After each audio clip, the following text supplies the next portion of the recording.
Hello, everybody. God bless you. God bless. God bless. Go ahead and give some thumbs up and kudos to our class. We are in our business excellence class where we are growing businesses to be large, impactful, awesome entrepreneurs, and we're growing businesses to be great. And God is directing it prophetically.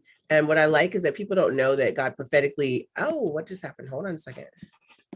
What just happened? Hold on. I want to see if you guys can see me. Skylar, your computer. Hold on, guys. I think you're from behind you. There we go. um, um, literally, I love that God is concerned about your businesses prospering. He's concerned about you prospering. He's concerned about you being great at everything that you do. He wants you to win, win, and win. So all of you who are in the class, you guys can actually turn your cameras on. This is going to be a great opportunity for many of you guys. Anybody who did not come into class, make sure you come in. Everybody else is on YouTube, but we just have a specific class that we're doing. So they get to ask questions. They get to perfect themselves. Each person in the class, you were turning in your answers to certain questions. So you had your business name together. You had your mission statement, your logo, your audience, and your reach, and what you want to gain from the class. And you were submitting those. So thank you for submitting those. We have a binder, always a business binder. And we also have a portfolio where we lay out, we write the vision, we make it plain. Do you have two of our business binders? Let me see. We write the vision, we make it plain. And there's things I want to tell you that in my vision board that I look back on from 2007 that are just now manifesting. And I can look back and I'm shocked because I'm seeing it and I'm like, how did that happen? And I was not even trying to make it happen, but because the vision was in you and it had to do with you and you were serious about it inside of you, you think that you weren't, you think you've forgotten it, but realistically, God didn't forget your vision. So your vision is being provided for. Your vision, he brings provision. This one is not the one. I want the one with the big, there we go. Yeah, that's what I want. So like, we all have, and even in the house, we'll have like binders with tabs and different things. So this is our Lifeline TNT binder, right? So it tells like a lot of things that we've done, everywhere we've gone, what we're called to do. It has a lot of information in this binder, but our Women in Noble Character binder has been growing for years and years and years. So where you keep your information, your legal information. So all of you guys, let me just see. How many of you guys have set up your information legally? So you got it legally set up. But I know LaShawn has been working excellent. It's been so good for her. Also, I don't know where Deja is, but Deja has like been awesome. Brittany, you've got your set up. Do you have an LLC or do you have a sole proprietorship, or are you doing a partnership, or are you doing a C Corp or S Corp? What are we doing? I'm doing a LLC. Okay, great. All right. Okay. And then Savannah, do you have an LLC or what do you have in place? Also, you can do nonprofit, which is a 501c3 as well. I don't have anything in place and I'm just still deciding on a name. And okay, so we want to get the name. That's one of the things. The name is so important to get your name, because once you name it, you can now call it forth. So I think we talked about it the other day. You're calling it forth. And so like, I remember when I was doing just WONC, Women in Noble Character, I had to trademark the logo. We brought the trademark attorney on. I had to also submit it to get a nonprofit status. So we've had nonprofit status since, let me see, 2007, maybe. Let's see.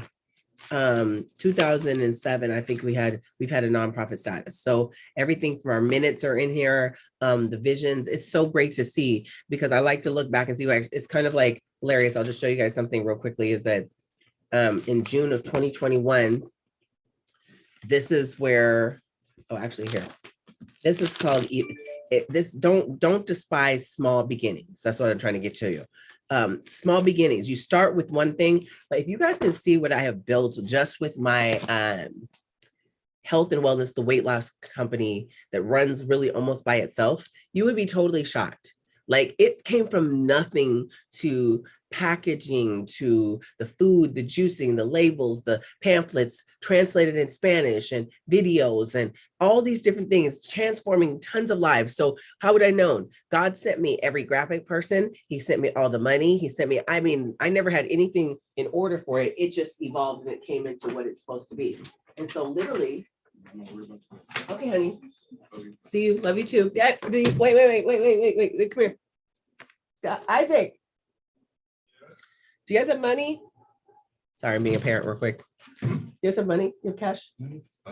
Card. Okay, so all right, you may have to stop and go to the ATM too then. Okay. So you have teenagers that are going off to homecoming. You gotta bye. Be good. I'm fine. Bye, baby. Love you guys. The kids are amazing. So yeah, I learned that with ministry a long time ago. Like, don't be like, why are you bothering me? I'm in my things. I watched parents like shoo their kids off and the kids would be out getting in trouble because they're saving everybody but their own life, their own kids. And so my kids always have access to me as a parent. And I always like, I can be preaching and sometimes they're crying. My kids, my own children are crying and laying on me snotting and it's okay. And that's all right. And I saw that one time when I saw a pastor allow her daughter during the service, it was touching her so much. The daughter just came and laid on her and cried. And she kept preaching while her daughter was crying. And the mom was just touching her because literally the word comes to you in your household and it goes to everyone else too. So I always make sure I have enough time for the kids, for the babies. And my son has put his whole outfit together for his 80s, his 80s thing tonight. And he's so proud of himself. But back to what we're talking about with business. I can look at these. This is 2009, right? This was like, I was like, I want to do a magazine. I literally, Skylar, drop that. Can you pick that up? I picked up this thing and she found it when she went through it at one of our other meetings. Like I put out this whole thing. Pick it up in there, Annie. It's the whole layout of how I wanted to have this magazine and I wanted to have it in airports and I wanted all this stuff. And I did like the reach and I put the name. Now, what's funny about it is I picked up the name with Souls years ago, but I never used anything with it. And I was like, why would I do all this work now and I didn't use it? Sometimes it's for an appointed time, you guys. It may not be for right now, but it's for a time that's coming. So I didn't even know I was going to need everything that I was going to need. It was there. So when you see this, this is our 2009 newsletter.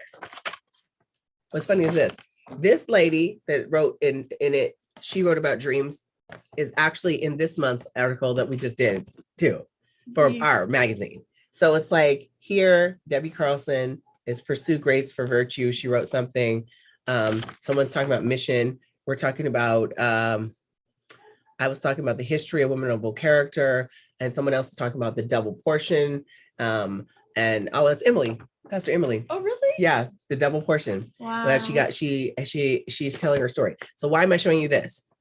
Because this became this and this, which became this, which became this, which became this, which became this, and the rest is history. We've got so many more. The whole purpose of what I'm saying there is that if you look at it, it's progressing and your business will progress. Sometimes you'll just hit a time in a season where all of a sudden everyone is on your business and everybody is buying. Like there was some times like, I mean, it was just amazing to see, like, am I ready for growth? So you're preparing for growth. So today when Chaplain Euvonka jumps in, she should be in any moment. I want you guys to see, this goes in the WONC folder. I want you guys to see how you can protect your business and the things you should have in place. A lot of times people aren't aware of like, even like point of sale. So POS, which Skylar just got a huge box of POS. So boxes of making sure that you have ability to take cards, credit cards set up, that you have the ability to market that and let people know that you can do it. You have your website set up with your store in your website set up so that you can actually begin to gain wealth. A lot of people don't understand that you want to have money that can come to you and through you. So you want them to have access to be able to pay you. It's really odd because people are always sending me new ways and I don't mind connecting to those new ways because every time I open up an avenue, it allows other people to open up for me to send to them and to receive. And so whether it was Apple Pay, I was really irritated setting up Apple Pay that day. But now I'm glad I've set up Apple Pay because a lot of people transfer money and I transfer money through Apple Pay. Apple Pay, whether you know it or not, now can take credit cards. And so it takes credit cards with your Square reader, your Apple Pay can. So it's a lot of things we need to know. So the growth in learning and always thinking that like whether you've done it for years, you're always evolving, you're always growing, you're always emerging to another place. You're coming to another level. So your business should be emerging and growing with you. Your business should be prospering with you. You should actually be in a place where you are getting downloads from heaven when God's telling you how to prosper greater. He wants you to prosper. It's all about your growth. So the Lord wanted us to share a couple things with you, and I'm glad that's why I was bringing Chaplain Euvonka on so that she can actually begin to break down some expertise that she has. There's something that I got for years. My dad, when I was like 20 some years old, was like, hey, always have life insurance. So when I was 19, I had life insurance, you guys. The older and longer you wait, the harder it is to get it, and the less you can get it and the more you pay. There's a lot of Jewish families and other families that buy life insurance for their children at birth. It is so inexpensive, but by the children are born, life insurance is not for your death. How many people are accustomed to seeing life insurance just for death? Come on, raise your hand, be honest. They're like, if you think life insurance, you think when you die, right? You're like, why am I paying for these people to enjoy me when I'm dead? Well, one reason would be a good man leaves an inheritance to his children's children. So you want to leave not a mess. I had a talk with my sons last night. We went over our trust. We went over our will. We went over all the things, the different policies and what they have and what we have, because I want them to be aware and I want them to know what their inheritance is. And so we were talking about those things, and we set that up for our parents too. And those who are in my mentorship group, we dropped it in the mentorship for you guys so you can print them and you can get the signatures, the power of attorney. If somebody gets sick or what have you, who's going to make the decisions, do not resuscitate or what have you, all those things, what happens with our estate. So it's no arguing, no fighting, and those different things. And you may think like, that's not important. It is very important for you to know. It's very important. A lot of people don't know when they're going to be sick or something could happen to them, and you need to have a plan in place. So my father was big on us having life insurance. So I had life insurance, but it's for life. Like a lot of people get something which is like called an index policy, and you can be saving up money for your retirement all while you're growing up, from the day you're born until you want to take money out. You can take money out to buy a house, so you can use money that you already has been accruing interest, you haven't had to pay taxes on, and you have insurance policies that are available to you. And so you can get that. The older you get, the harder it is to get. So it's life insurance. It insures your life as well, not insures your death. I think people have a misconception. They think that it's just for their death, and it's really for life, so that you can have life and life more abundantly. So you plan for your future. Anybody who's not planning for their future, oh, you're messing up. That's why we invest even in our children's ministry, because the children are our future. They're our future. So you have to pour into the kids, and the kids are end up being leading later on, and it's because of what you taught them now. So life insurance was really big. And so also during that time, my dad, he had this thing called prepaid legal, which is now called Legal Shield. And I've always had Legal Shield because a lot of times you get in a situation, you're like, I need somebody who's trying to steal something from you, or they're trying to do something illegally. And I wanted to be able to write a letter from an attorney, experienced attorney, and get them to release something for me that I needed. But if I hired an attorney, it was going to cost me an arm and a leg. And Legal Shield had, because I paid like $25 a month, I was able to have access to their attorneys. They could answer any questions. They could look over a certain amount of documents per year. They could send like 3 letters a year. They did your will for you free. They did, your trust if you wanted your trust done, but you had access. If you had to hire an attorney, you got it at a discount because you're a member. You can call 24 hours a day, and they will call you within 24 hours. If it's an emergency, they'll call you within 4 hours. I was like, I like this. So Chaplain Euvonka, I send her people all the time. I'm like, protect your business. You got to have something to have a business legal shield. Before you sign a contract, have an attorney look over it. And he'll say, this is the only part that I'm concerned about. You see this little piece right here? And then you can pay attention to what they're showing. It's important. So I didn't know about these things before, but I knew my father told me to do them. So I did them, and they helped me. And I will just say, even with, one time my son's school district, they tried to like cut my son out of something that he was supposed to get.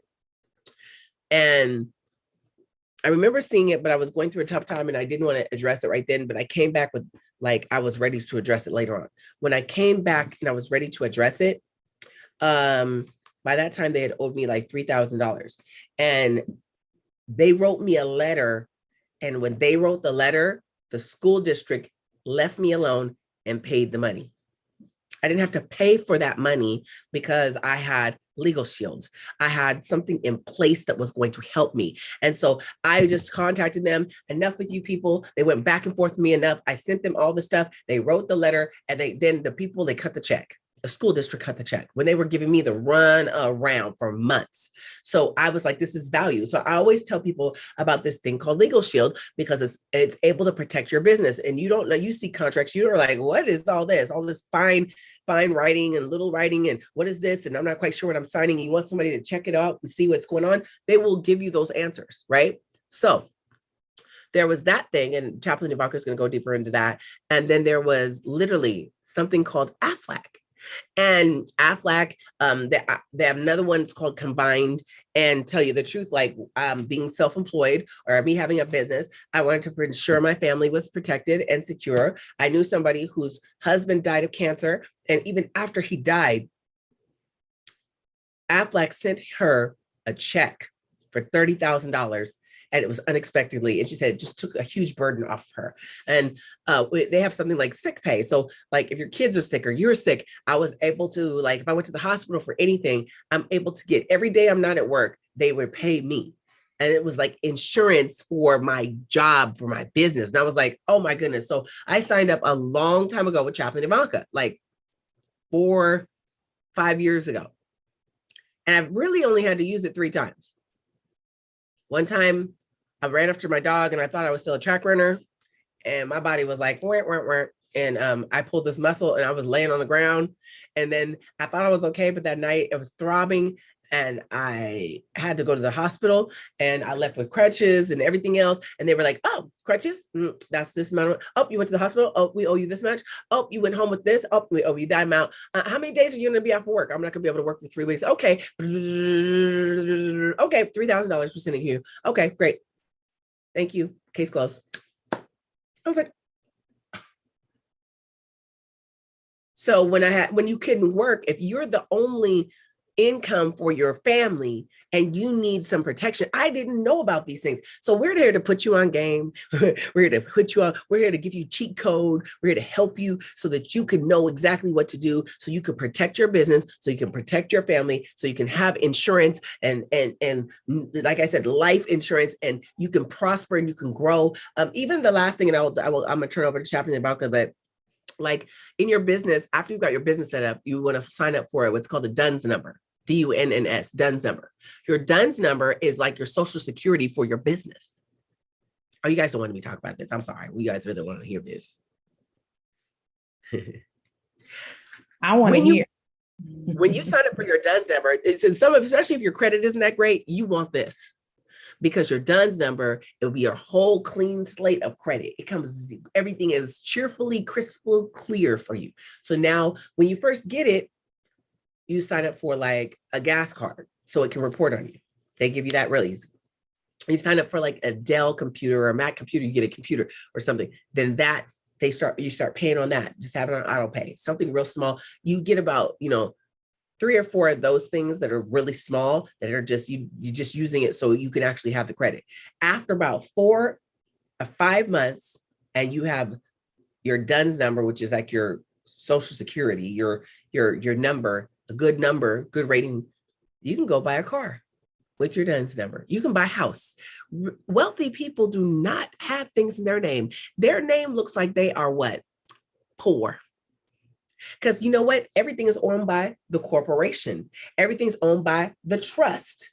The house belongs to the trust. So they have that. If anything breaks, you pay it through the trust because it's legal. Realistically, wealthy people understand that there's no real cheat code. There are just codes of tax codes. If you follow them, it works for you, and you can begin to keep your own money. You can rent your own building to you, and it's legal. You can give to your own foundation. Come on, Bill and Melinda Gates. They've given it to their own foundations, and then they don't have to actually pay taxes on their things because of how they knew how to operate, and they had a good CPA.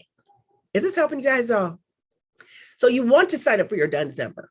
You want to register for it, and you want to get it in your business name. When it comes, you just want to make sure those little tiny things are on auto pay. You don't try to do too much or anything. And then you can begin to purchase things for your company and your business name. Something breaks down, it's in the trust. It's the trust's responsibility. You're just the steward over it. Now they have to pay for it to be fixed. People buy buildings and then they rent the buildings to their own corporation, their own company. They lease it to them easily. These things are legal things to do. And so the kingdom of God cannot be ignorant to ways that we can prosper and we can be successful, and the things that other people know. And you know, we know why people are so mad at Donald Trump was because Donald Trump just understood tax codes. Why are you not? How come Jeff Bezos not paying taxes? He owns a $30 billion company. How is that? Wisdom, knowledge, understanding. So we're just hipping you today for your business with wisdom, knowledge, and understanding. Some of you said that you're not sure what your business name is. You got to get your name so you can call it. You know, I can sit here and I can say, oh, her business is called Beyond the Shackles, you know. LaShawn Price, her Price companies, let me tell you something. She's got about 3 or 4. And she just is launching a new one right now. And God is opening up opportunities for her because it's name. When you first thing somebody wants to know is, what is the name? Well, tell me what the name means. So I'll tell you something prophetically. When you're in a prophetic place, God will give you prophetic answers. So you already really just got to find out what you already called it. So what's really crazy is today, Grandpa Passion called me just like, hey, granddaughter, I'm just calling to check on you. I'm like, hey, how are you doing? And I'm talking to him. And he says, you need to write about 5 or 6 books. I know him. He can be on an airplane in 24 hours and write 5 or 6 books. Okay. I'm just like, I receive your grace. That's what I say. I receive your grace. He be, and I mean, thick old books. I'm like, how did you do that? And then so he says, you should call it this. Now, what's funny is Nikki Price just sent me a message. It's like, hey, you got to have your stuff in for your book by this day, and I need this amount of pages. So I just glanced at it like, okay, God, you'll send me the answers, and moved on. Today, the answers came, and I was like, what's the name, man? What's the name? What do I name it? I was just kind of thinking, what do I name it? He called me and gave me the name. Then, look, while we were sitting here a little bit earlier, he sent me notes towards an outline of what I was supposed to actually write. Prophetic will give you answers. It will give you direction for your business. It will tell you what you need. Sometimes you got to wake up and say, I need 10 new clients today. I'm gonna tell you, Chaplain Euvonka could never, as you guys know what kind of favor I live in. She could be at my office and I could sell everything she sells. I just send the people to her. I just point, or I say, hey, call this person, or call that person, or call this person, and call that person. They come in and get something from me. They end up buying stuff from her. It's just all around me. Success, being able to connect you and it work out for you. It just happens. She'll tell you, it was a couple weeks, I think it was 10 people. I was like, oh, do this one, call this one. They need it. And that needs it. Nope. This one needs Legal Shield. Call Chaplain Euvonka. You need Aflac. Call Chaplain Euvonka. Oh, you need this. Okay, here we go. I know somebody else that needs that. It's just, you want to be connected with people that prosper. So I'm connecting you now with someone right now. She's on and she's going to be able to talk to you about those 2 things that I mentioned that can transform and change your life, and why it's important for your business to have it, because we can set up all this stuff. But then if you're the one who makes the primary income and something happens to you, what do you have in place to protect you and protect so it doesn't fall apart? The first thing I found out when my husband went to the hospital was, oh my goodness. Well, what's crazy is his Aflac he had for years. it just expired. I mean, he just let it expire. You know, people are like, I'm not using it. I never used it before. I was like, you're not, you, what? Couldn't believe it. Could not believe it. Literally, God wants you to be protected, and he will set up things for you because he knows something may be coming. And like a week before, you guys, I was too busy. I was over there like, oh yeah, we need to reinstate their thing. And I didn't even take the time to do it. Should have did it. Okay. Because God was then saying, get your Aflac in place so that you can help them to help your family. All right. So you want to be in position where your business is able to not fall apart. So when I was there, look, I didn't really work for almost 2 months, but the business kept going. I didn't really work for 2 months, and I could take a claim on my own family member being in the hospital, and I could get paid because I still had my policy that Chaplain Euvonka sold me just for my business, just some protection. I remember back then I was like, I just need something that can cover me and in the event of anything happens. She just explained it to me. I was like, I want all that. And thank God it's paid off for me. So I wouldn't be good at just talking about marketing with you, with helping you to come up with your binder, with helping you to develop your paperwork, with helping you to do your trademarks, with helping you to get your nonprofit status. I would not just be good with helping you set up your websites and your pricing points and all of your videos and all the things that you do and connecting you if I don't talk about how to protect what you are investing in, because your work that you're putting in is an investment. God is going to give you ideas, but he's also going to give you wisdom to help your business prosper and for you to prosper. And some of you should get your DUNS number. You need your DUNS number. That is your social security for business. It is where you're going to be able to purchase your items. So when you have your tax ID number, it asks you for that on there. They'll give you a DUNS number, and then you can go get certain things so that you can build your credit with your DUNS credit. After 4 or 5 months, go get the car. Go get that. You have a great, like a 800 credit score. You can have your A+ DUNS number because it's a second chance. That's my little bells and whistles for you guys. So I want to turn it over to you, Chaplain Euvonka. You can talk to the people and talk to them about business and tell them what, she offers so many amazing things. I just wanted you guys to have, because she's helped my life so tremendously. And it's always brought me. Actually, I send her clients every day. I think if not yesterday or the other day, I was just sending her somebody because I'm like, you need this. When they call me for one-on-ones, I'm like, okay, let's get you out of this real quickly. This is how you're going to do it. They follow the direction and it works for them. So go ahead, take it away, Chaplain. We love you. We honor you. You guys, she's a dearest friend, so kind, so amazing. I just love her. I thank God for her. She's lived through so many things. She's a very loyal, committed, dedicated woman of God. She has done prison ministry for a long time, but she's also in the education field. She is one of our instructors, and she helps me ordain you guys every year. She's also a doctor. I don't know why her name isn't on there. It's Dr. It's like Dr. Chaplain Euvonka Farabee. Is a phenomenal person. And when it comes to business, when I met her at a business networking international group where we shared, there was like 40 of us, but we passed $2 million between every business around that way, between each business. We helped to referral business to one another by word of mouth. And so she was the president, and she was always so organized and so poised, and she's really great at what she does. And I love her, and you won't get another one just like her. So I want to your friend, Dr. Chaplain Euvonka Farabee. I love you back. I hope you're hanging around and you're going to stick around with me. Yeah, But, kind of. one of the, you were saying so much. I mean, it was just, I hope you guys are taking notes, and then you take some action, and be very prayerful just about your purpose, and then put some action behind it. That's one of the things that even when I coach, and that I'm very big on is one, getting past obstacles and what holds you back from moving forth and what God has told you to do.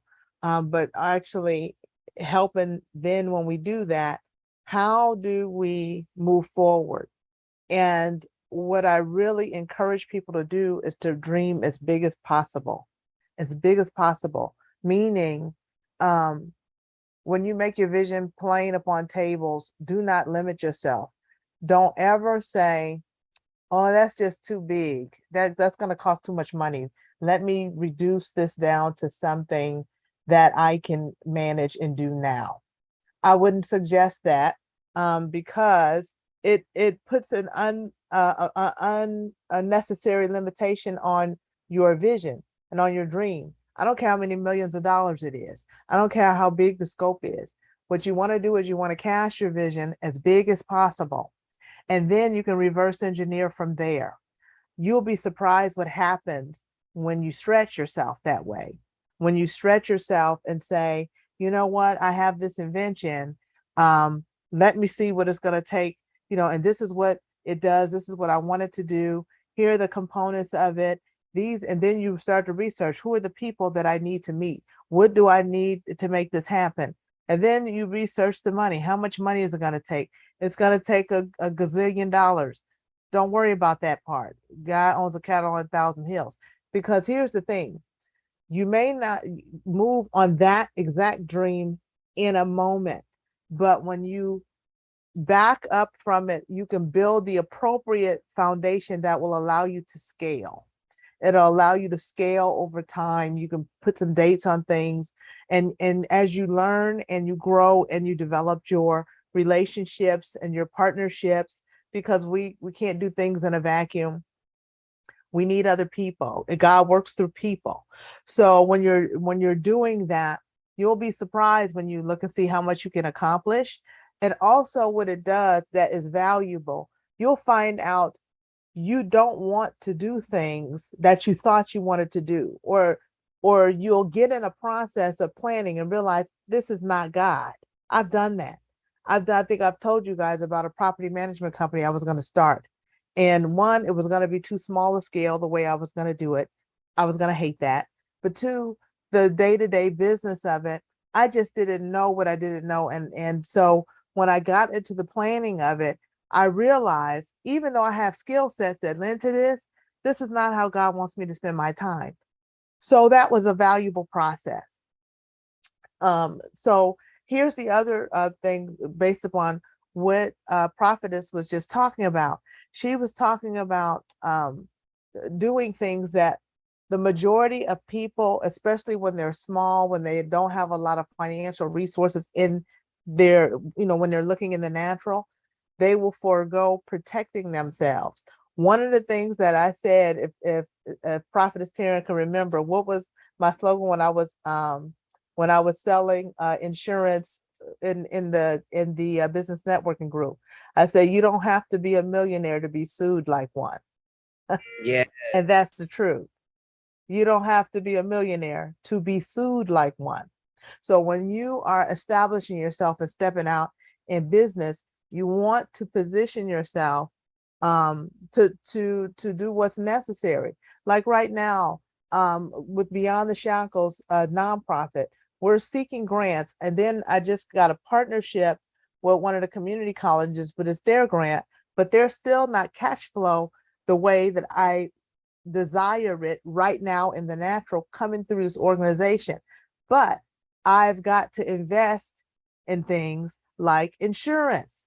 So I have insurance that's going to cost me, it costs me a couple $1,000s a year to have, because I got people going in the prison, because I got things I'm doing in the community. Even though the cash flow may not be there yet, I have to do what's necessary, because you don't have to be a millionaire to be sued like one. I need to protect myself and my business and my people. So that's the responsible thing to do. So you have to look at it as an investment, and it's something you're going to write off on your taxes. And then there's also things that are in place that if you don't have a lot of immediate cash flow, that you must put in place to have when you have legal questions. There's so many things that I could be selling, but I've been selling Legal Shield for so many years. I've been used it for so many years, but it's a subscription service.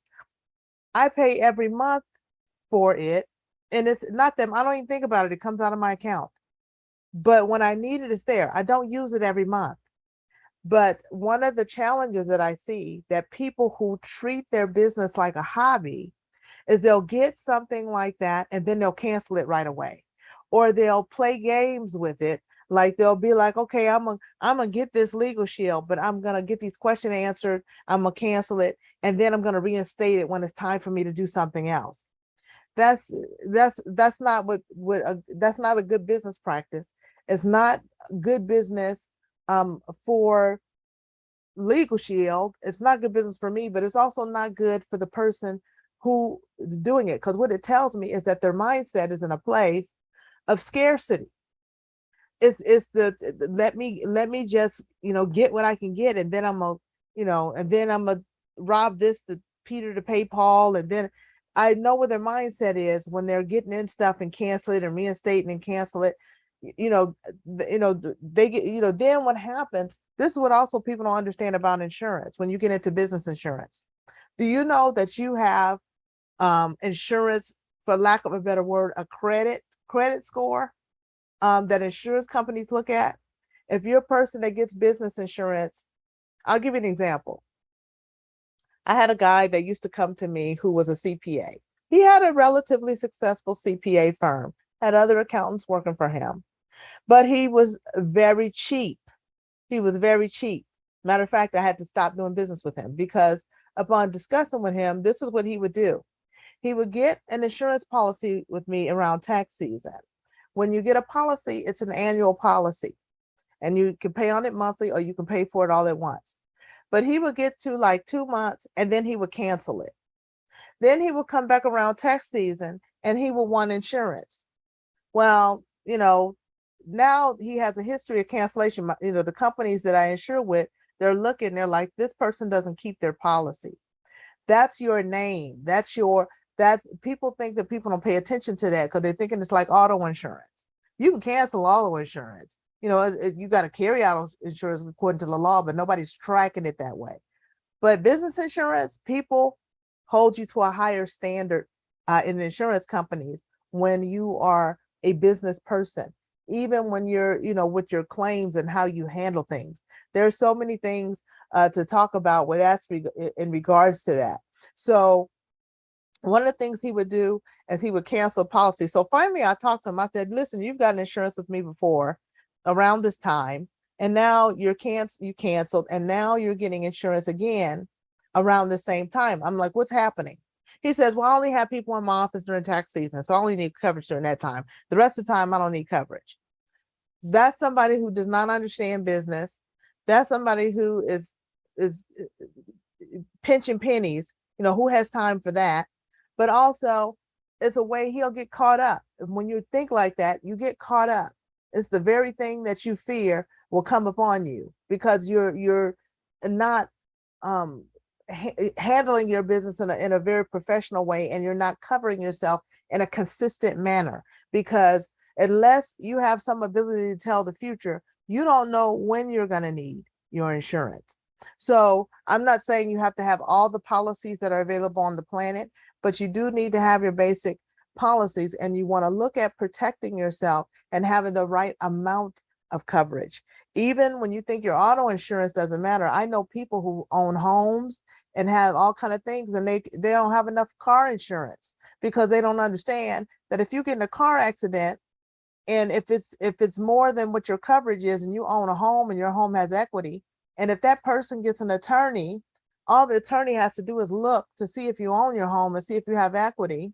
They know if you have a mortgage on your home, you're required to have insurance, so they know that you got an insurance policy there. People sue for that. They'll sue, and if you don't have enough to cover your auto, then they're going to come after your personal. They're going to come after they're going to garnish your wages if you have a job, and they're going to come after the equity in your home. So they'll force you to either refinance, or depending on how bad the situation is, you'll have to sell.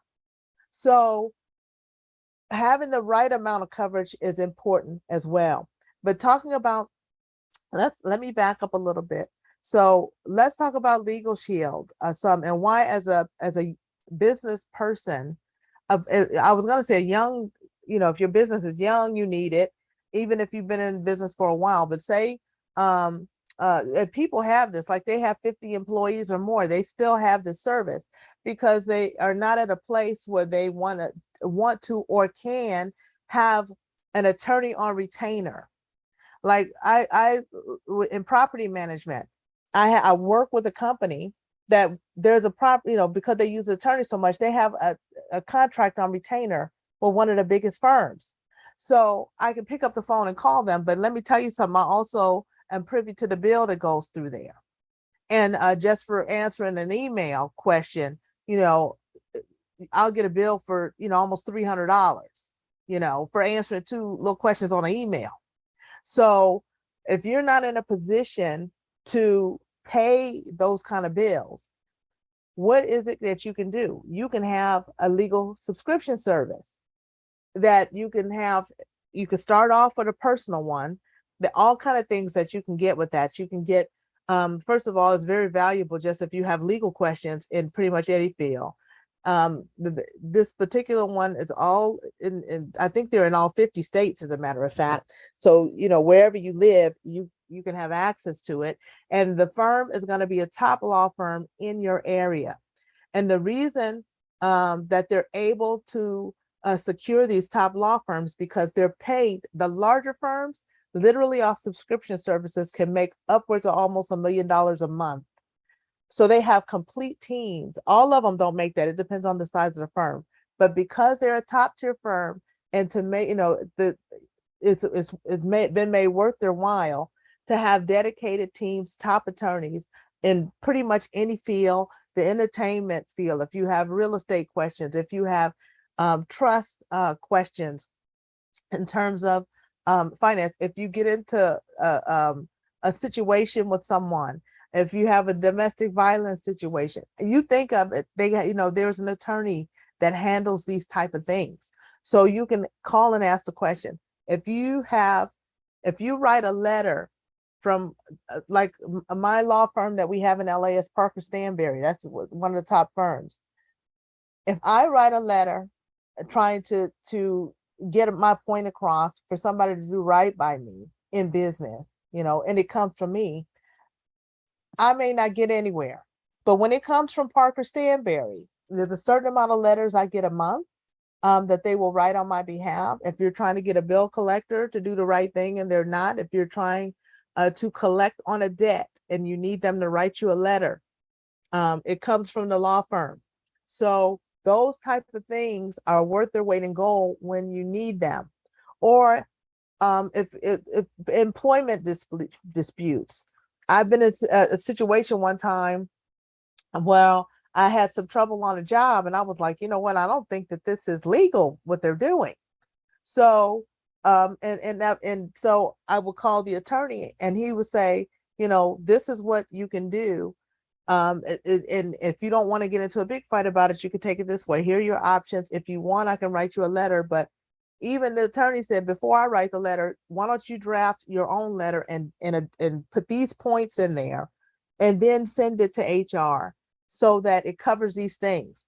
And then if they don't respond to you, or if it's not favorable, then you can engage the attorney. This is all the type of different advice that I've gotten for a variety of different things. That I'm gonna tell you, I used to have before I did this, I used to have a real estate attorney that used to write my little nasty gram letters that I needed when I was evicting someone, or if I was in a project, a building, like I was in a building project with someone, and they were real janky, and they were doing some janky things, and they would, and I used to call this man, and he hated writing letters.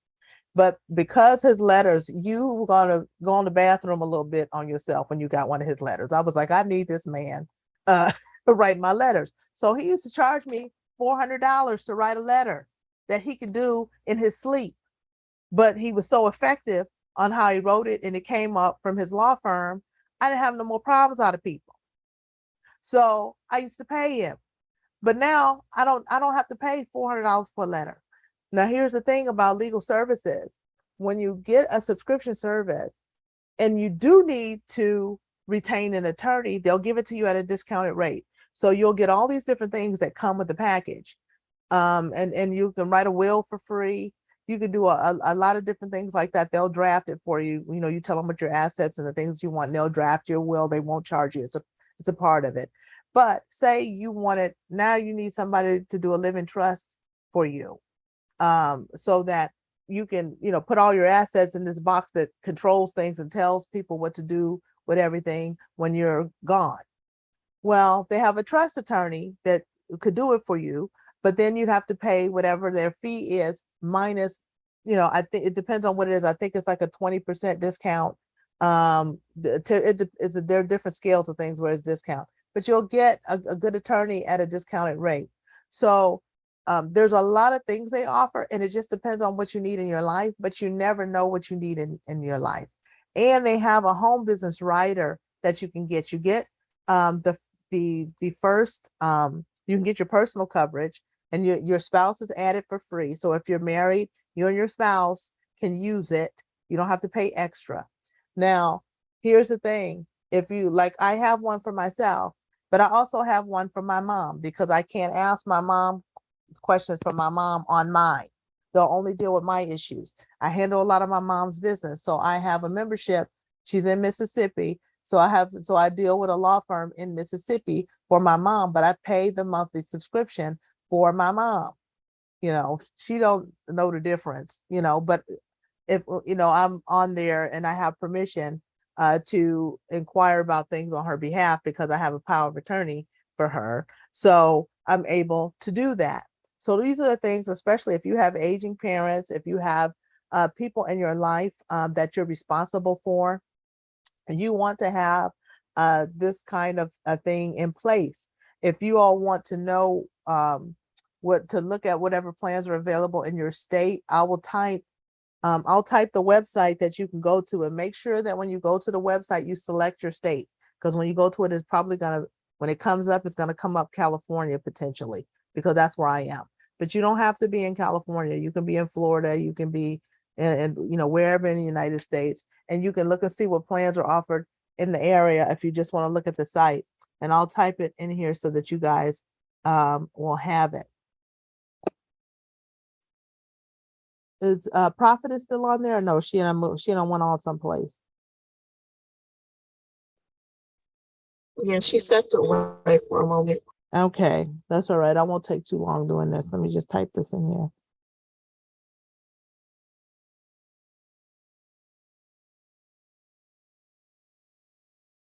I think that's it. Legacy 29, wearelegalshield.com. Yes. So if you guys want to look at that, but that has been invaluable. The reason why Prophetess refers people to me for that is because she gets the calls. She's in ministry, she gets the calls, people who need, oh, I need a legal advice. Something acutely happens in their life where they're like, oh my God, I can't believe somebody's doing this. I can't believe this is happening to me. This business deal has gone left, and so I'm not sure what to do. It's so many scenarios in ministry where people come to you and they need legal advice, and they don't necessarily have thousands of dollars to spend on one before you even get to go and advance to any stage of doing anything. You just got some questions. So, and if you're conducting business or ministry, you're going to have questions. Here is also what you need to know about Legal Shield. They don't cover nonprofits. If you're a nonprofit, they'll do your personal for you personally and your family, but they don't cover nonprofits. But if you're any other kind of business entity, if you're a C Corp, S Corp, LLC, they'll cover for that. They'll cover for that if you want to get the adjunct business plan. And so there's a couple on there. One is for a home-based business. And the other one's if you have 50 employees or more. And then there's a couple of other things. They even have ID Shield, which is for identity theft coverage. They have it both for you personally and both for your business at additional price. So there's all that that is available with protecting yourself. So please consider putting something like this in place for yourself. If you and you don't have to have a big old huge enterprise. You could be doing something, you have a job you're working, at least get the personal one for yourself. They'll let you know that, hey, this is really a business question. So if you have the business coverage, but if it's not, You'll be all the stuff that you need just for yourself. Your kids, you can put on there. You can put well, you can ask questions for your kids, but you can put your spouse on there, and it'll cover your family for one price.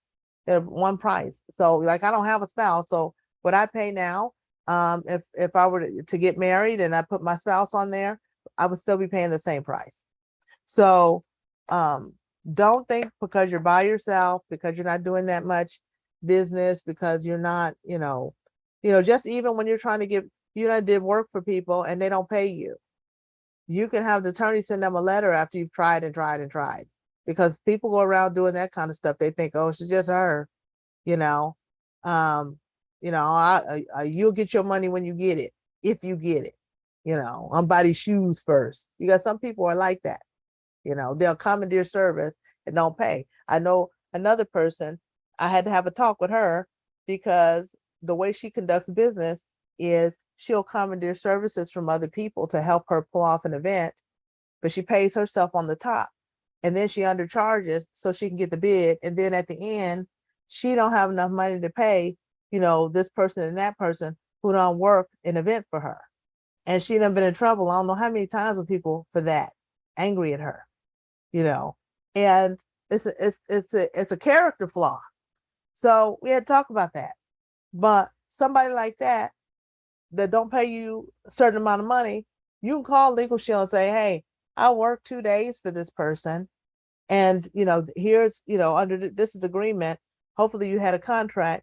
You didn't hear some emails.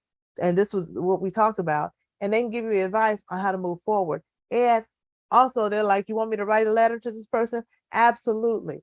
Send a letter and see how, if they respond. They may just find, your $500 they owe you, So, that's that. Another thing that I wanted to just talk to you guys about, because I talked a lot about Legal Shield, is I also wanted to talk about Aflac or any type of insurance, supplemental health insurance, combined Aflac. I've sold them. Right now I'm contracted with Aflac. And they operate a little bit different, but these type of coverages don't cost a lot of money to have, especially if you got, oh my God, if you have kids, if you have boys and girls running around and you don't have a supplemental health plan of some type, you can get an accident plan, and they'll pay you for ER visits. They'll pay you, if somebody sprained their ankle, they'll pay the average cost, I think, of a broken leg. I was just looking at it. It's like, if somebody break their leg, did I just see something? I just saw something. It's just certain it covers for medical expenses when certain things happen, irregardless of, or is that a word? Irregardless? I was going to regardless. Let's say regardless, because irregardless, I think that's something I picked up south side of Chicago. But anyways, regardless of any insurance you may have in place, this money is paid to you personally. I'll give you an example. I have a sickness and accident plan. And because they're different, they have accident plans. If you want more coverage, you can get something that covers for sickness and accident. It's for when you're sick and hurt and you cannot work. So what ended up happening, and I'm gonna tell you why, as an insurance agent, I got in trouble. I have a tendency to carry a lot of coverage because I am an insurance agent, so I understand the importance. So I try to keep as much as possible with different things. I ran into an issue financially back when all that stuff, and I told you all about my testimony, was happening, and I couldn't keep all the plans I had. There was just no way. So I had to make some decisions. So there's the ones you got to keep. I had to keep my car insurance. I had to keep I kept my Legal Shield. I kept some other things because of some things I had going on, but I did not keep the more expensive supplemental out of my bunch, which was the cancer plan. Didn't keep the cancer plan. Now, you guys know my testimony. Let go of the cancer plan. What did Chaplain Euvonka get diagnosed with in 2020? What is it? 2021 or 2020, something like that. Breast cancer. If I had that policy in place, they'd have paid me for the initial diagnosis a couple of $1,000s. Then they'd have paid me for each chemotherapy treatment, however much the agreement was, for however many rounds I had to go through. They would have paid me for my radiation treatment for however many rounds I had to go through. They would have paid me for all these different things. And I didn't have it in place. And how about that would have been nice because I couldn't work. I couldn't work during that time. Now, I had disability insurance. That's what saved me. But I also had another sickness plan that paid me a certain amount of money a month on top of what I received for my disability. And that helped keep a lot of my bills going. If I didn't have that in place, I would have just got what I could get, from the state or whatever. You don't know. And this is the thing, and I have this with Christians all the time because we believe God for good health, I've tried to insure churches sometime and they say Jesus is their insurance. Goodness gracious. Say that, when, the place floods, from a pipe bursting, see if Jesus, what's going on. Jesus tried to send somebody for you to get some insurance. Okay. So, you don't know, the things that transpire in life and what God allows, because nothing happens unless it goes through him. We can't guess those. We believe God. We do, we walk in perfect health. We do all, but then your son run and jump off something and break his leg, or hit his head and he got to get stitches. I think every boy got that eyebrow thing right there because they done crack their old noggin head on the corner of some table someplace. I think it's a rite of passage. I don't know why. Anyway, you got to go to ER for stuff like that and get stitches. These accidents plans will pay you for that. When you turn in your hospital for the ER visit, you get a certain amount a year, a certain amount they'll give you for certain things, like for fractures. If you fracture this part of your body, it's worth more than if you fracture another part of your body. If you twist it versus you do that, there's stipulations in there. But the bottom line is that you get something that helps, because here comes the hospital bills. You got insurance on your job, is pretty good, but the deductible's $2,500. When you have these kind of plans, guess what? That's gonna pay towards your deductible. It helps you pay off your bill, so that you can go on ahead and get to the insurance. So it's not just about not having anything. It's good if you have nothing, but what if you have insurance, but the deductible is high as I don't know what? And you got to pay out of your pocket until you fulfill your deductible. When you have these policies, it helps you to do that. It helps you to do that. And so I would strongly advise you look into that. If anybody, now there's certain things, individual plans I could sell with Aflac. I could sell an accident plan in the state of California, and I can also sell a cancer plan in the state of California. If you're someplace else, you have to, give me a call, and then I have to check and see if we can find an agent for you. But I can personally write those too. If your job has Aflac, you check with your HR and see if they already have it. Sign up, because there's already a rep there attached to that. Sign up for that stuff, and it's automatically deducted out of your check, so you don't have to think about it. Because really what happens after about 2 checks, you don't notice it anymore. The first check, you might be like, okay, I noticed a little bit. But after that, God is providing and you're doing your thing and you don't even notice. And when you need it, it's there. If you're in the state of California and you want Aflac to be offered on your job, you talk to your HR. If it's in Southern California, I could probably go and visit the HR rep and talk to them about how to get it. So that they can offer it to the employees and it can be deducted, paycheck deducted out of the paycheck. But and they have all different kind of plans for everything. They have a plans that cover people when they have, with those sickness plans. If you have a heart attack, People have heart attacks. They'll get a payment for that, plus the treatments that's associated. So it just depends. And you do what's right for you and your family.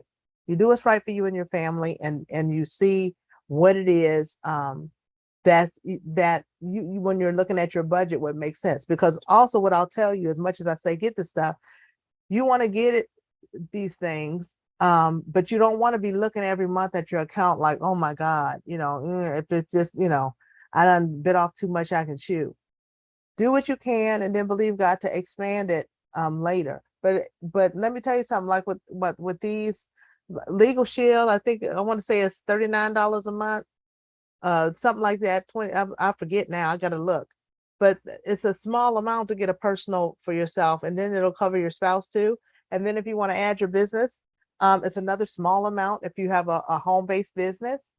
And it doesn't, get into even the higher pricing until you have more than 50 employees. So there's something that you can do. I mean, if you believe in God for some business, you can find $50 a month or $49 a month or $39 a month. You're going to need to believe him for that, so that you are being responsible about taking care of your business and being a good steward by way of protecting it, and protecting the people that you're dealing with. Amen. Did anybody have any questions about anything I just talked about?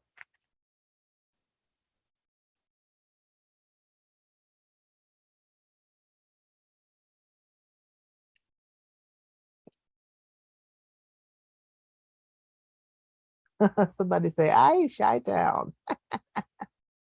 Hi, Brittany.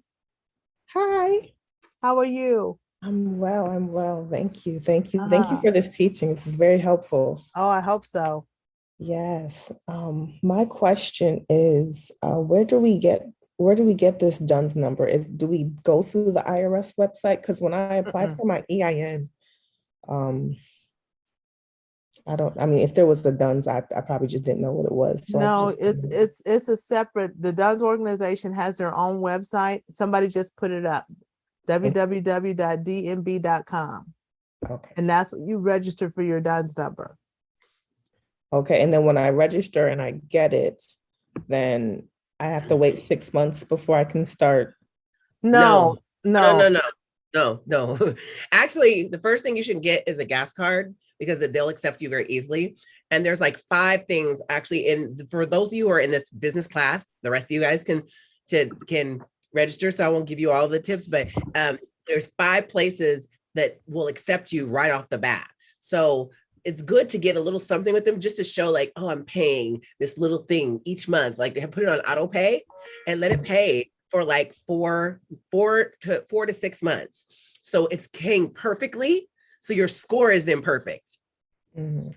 And so I'll drop those notes in our group to you guys who are specifically registered for this business class, so you guys can have that information, and then you'll be set up. But literally, there's like, you'll get usually Dell Computer and so is another one, but there's other ones that are good ones to have, and some are better recognized than others, so they can report very well on your credit, on your business credit, your DUNS number. Okay, because for me personally, I'm doing like an Amazon store, so like my biggest thing is buying merchandise. So would that be something that I can? You can get certain cards and certain places. There's like hundreds of places that accept the business credit. And so then when you want to go buy a car, they're going to ask you to bring your usually your Secretary of State. They want to see that you have your Secretary of State form, your stamp seal, your definitely your tax ID number. They want to see that you have that, as well as your DUNS number. You just bring your DUNS number, you put it in instead of your social security number, and instead of your tax ID number, they'll use your DUNS number. Like that works as your social security number. But a lot of times they want to see that you have established business, so you just bring that with you. So that really helps you when you, and then when you're applying for grants and different things too, those things look good a lot of times that you have them in place. Awesome. Thank you. Anyone else? Let's see. Oh, someone just said Oh, I'm it's just looking. LaShawn. Go ahead, LaShawn. Hi, hello, blessings, blessings. Hi, blessing.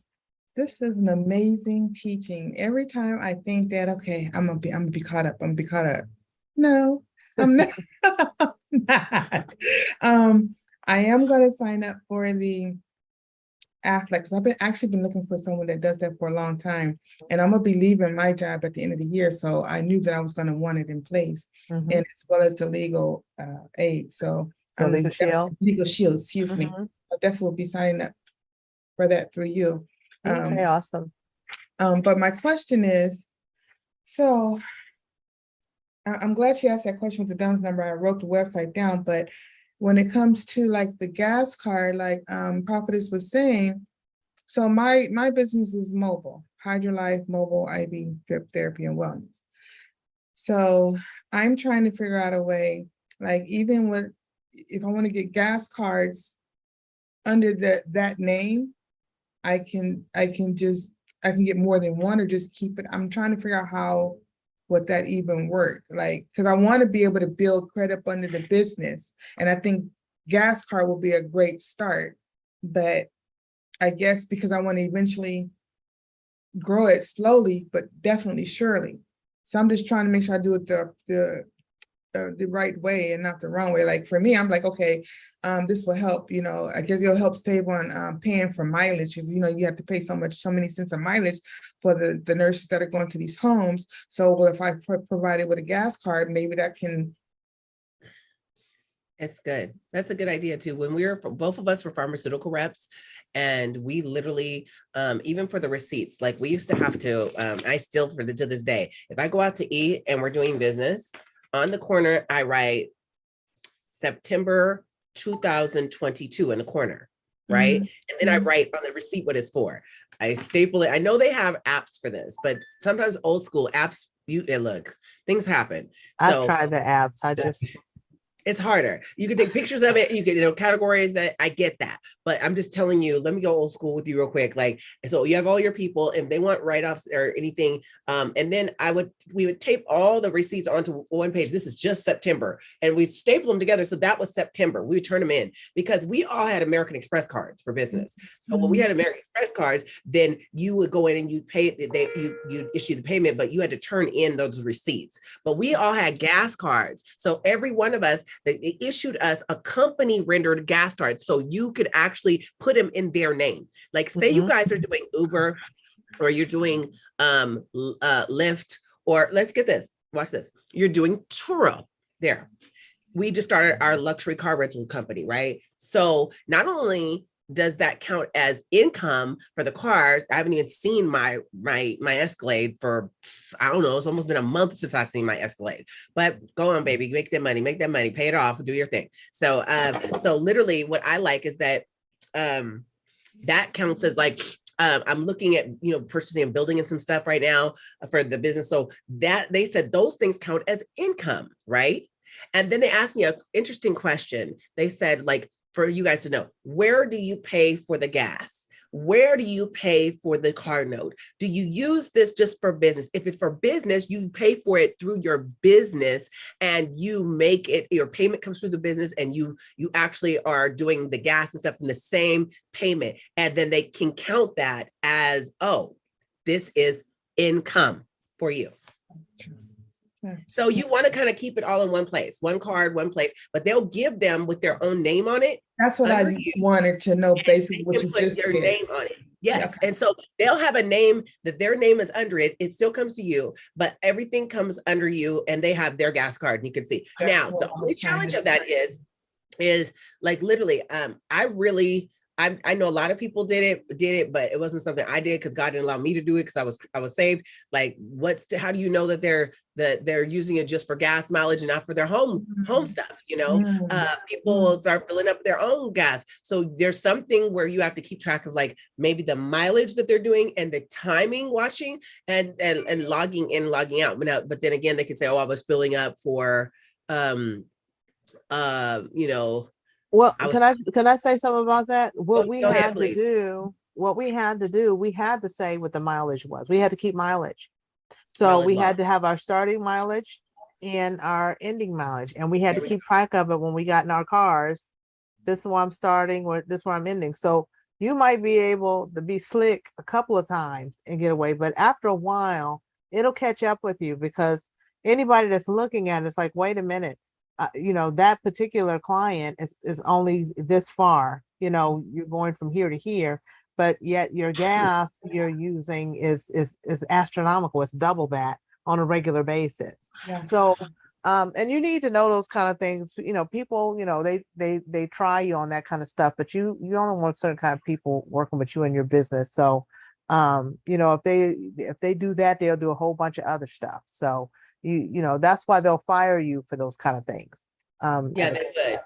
Yeah, they really would, like quickly. Like, I was sitting, I was at your birthday party, and another pharmaceutical rep was there, and they were saying some guy, it's different now, but paid for his whole wedding, He paid for the wedding. I know who it is.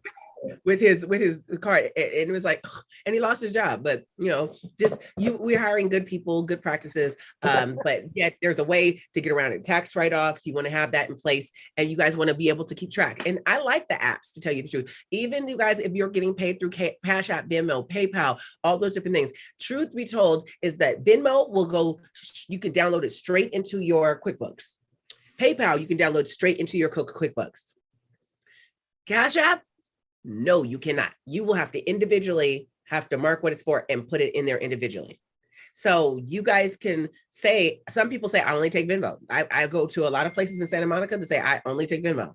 Now I don't want the rest. And PayPal also has a way of recouping business funds too. So that's good for you. Zelle, if it goes in through Zelle, it logs in and it says what it's for. So that's a good way of tracking. But you guys think about these things, because you really want to have your tracking system in place. It'll save you. And if you set it up really well, it's really good, where you guys can, yes, you can take pictures of your receipts and log them, but your bank statements go right into your QuickBooks, and it's itemized, and every month it's in there. And if you don't think, like, it's easier to set it up when your business is smaller than when it's big and it's a lot. Like for us, we have to, for ministry, let's say, because I have Souls Health and Resource Center, where we do the cavitation, we do the weight loss kits, we do the food, the meal prep, and we used to do exercise and motivation talks and those different things. So there's that. And so then we look on this side, I have full-blown ministry, like ministry where I have my personal part of ministry, and then there's the ministry side that is in-house ministry, which is the corporation of ministry for our nonprofit 501c3. So it's like this, there's church, which we go to, which is Revelation Church. That's by itself. And then there's Prophet Movie Ministries, totally different things. Right. So I have a foundation that's Taryn Tarver Foundation. Right. So I have a full foundation set up. I have a plaque somewhere over there. I thought she might have moved it. So I have a foundation, but I have a LLC, and I have 2 501c3s. And then I also have a foundation set up. Right. So I have my own setup. So like when I'm out doing speaking engagements and all those different things, so I don't need to get paid from LifelineTNT, because I have my own thing. That's why I have a different Cash App for personal, and I have one for business. These are just things that you learn along the way. We're separating things, but it's really hard to go back and separate. So for you guys, when we have to give you guys 501c3, you have to give by January 31st, you have to give everybody back their statements. We've come up with easier ways. So a lot of you guys pay through like push pay, and we have the push pay and the whatever, what's that thing called, Sky? Whatever it is we have set up, Tidely. Tidely, you can track everywhere you sow, and you have your statements given right there, and you never have to wonder or wait for somebody else. But still, I mean, that helps. But a lot of times people don't want to do that. They just like, I don't even want to do that. I'd be like, Cash App, where? Thank you. We'd be in church. I'll be like, I send. So I send it that way. So I'm just telling you guys that these are just good ways where you guys can keep track of your business better. And it's really good to keep track. But those things that she's talking about, AFLAC and different things, are those tax deductible? Can you write off those things and everything? No, I'm sure. no. Well, it depends. Now, Legal Shield, Like you can. Legal Shield, Legal Shield, you can, because if you're using that for business, and that you can do that. The personal one, I don't think you can. But like when you get the one for the small business, and Mhm. you're utilizing it for that, yes, you can write that off under legal services. Got it. It's good to know. Like these are good things, but I just know it saved me so many times. Um, I will call them in a heartbeat and I will talk to an attorney really fast over something. Even when we're doing trademark stuff, or we're doing business things, if somebody wants to do a business deal with us, we will send over the contract and have them look over it. And then they will say, hey, you missed this little part. This is the part that concerns me over here. They will, an expert Yeah, in your specific field will look over those things. And then there's the area of Aflac, you guys, where I told you I needed that. Now I've had mine for so many years too. Like if I do a claim, they don't even question me, because some people are just claim people. They just claim. But the greatest thing about that is that they check the hospital, and as long as you were into the hospital, I mean, what can they say? You were in there, or you went to urgent care. it's They have urgent true. care now, so it's, they don't question any of that. The doctor says you need 14 days off, they don't say anything, like you need 14 days off, and so you get paid. And I've needed that, because I want my money because I work hard, and I need to make sure that if I can't go in and work, I was hobbling around, and I couldn't even exercise people for 21 days or what have you, until my muscle healed. And I wasn't gonna be like, oh my goodness, what am I gonna do? Da, da, da, da, da, da. It was like, oh, thank you for my check. Yeah. And it goes quickly. Now that goes automatically into your account. So it's Mm. some great things. Yeah. And there's a lot, especially around the insurance when it comes to business insurance. It depends on what you're doing, but it doesn't have to cost a lot of money for you to even get a business policy to cover your basic business needs, your liability, and things like that. It doesn't have to cost a whole lot. I know I used to insure hair salons or Mhm. hairstylists, and the policy was like $500 a year, you We have know. one. Ours is too. Skylar is just like, we had to update. So say we want to do an event at Revelation Church. Like we just had to update and have them add Wednesday night, because we now do Wednesday night services. So now the church isn't liable for that. We want to rent this space. So we actually attached it to our insurance. And Yeah. then like, even down to our wedding, you guys, the venue wanted us to have every vendor that came in. If you were the DJ, they had to have insurance. If you were this, you had to have insurance. So we just added them to our policy, and it was so simple. And they sent over certification and say you're good. So Encounter, we have our own insurance. So we have insurance. It is so inexpensive. Like literally, I think, Chaplain, I think you set me up on my first one for WONC a long time ago. I think it was probably $500 or $600 a year.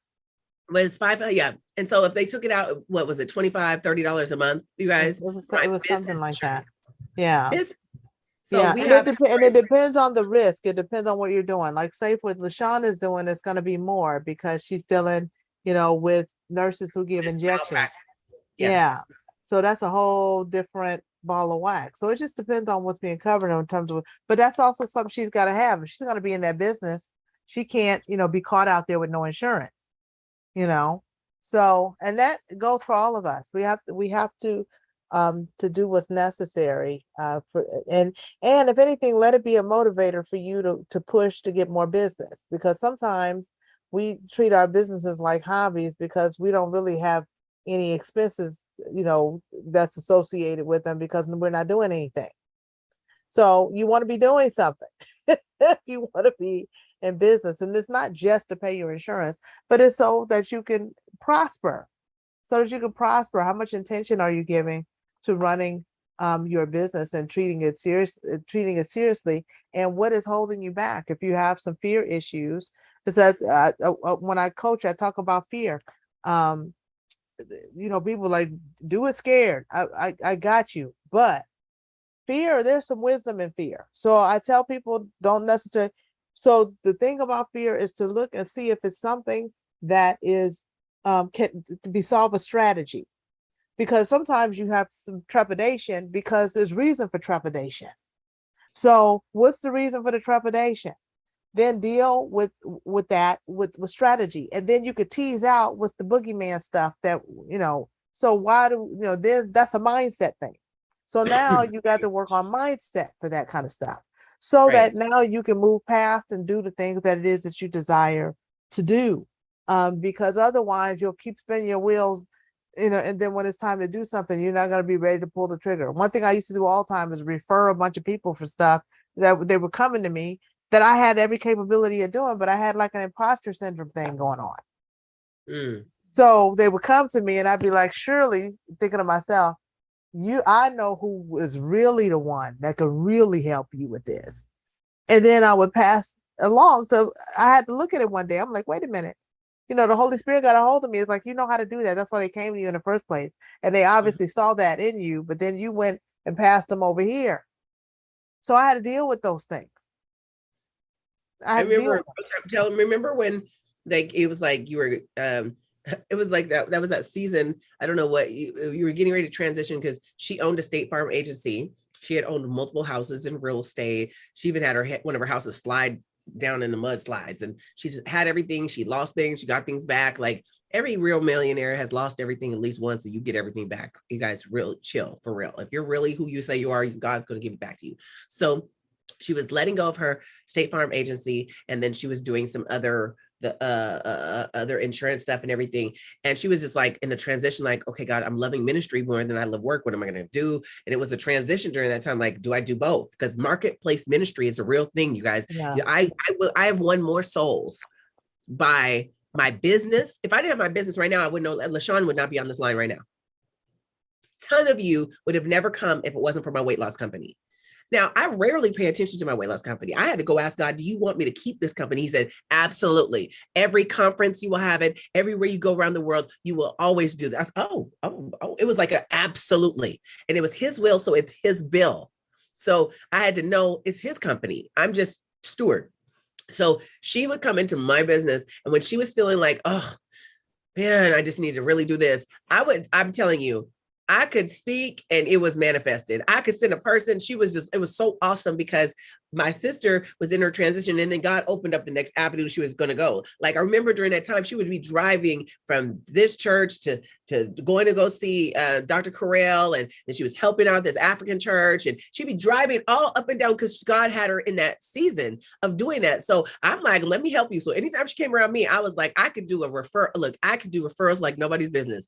Every person I mentioned would purchase from her. Every person I brought up would get something from her. And it was like, sometimes you need that push to get to where you need to be. And I've needed that push before. And she helped me. We always helped each other. Like it was like when we were both, look, we sewed into each other when we didn't really have anything. Yeah. And it was like, so it's great to see the flourishing of what God has done just by sticking to what God called you to do. I never had the money for Encounter. Never. Never, ever. And I would be doing all the work by myself. You can't wait on the money.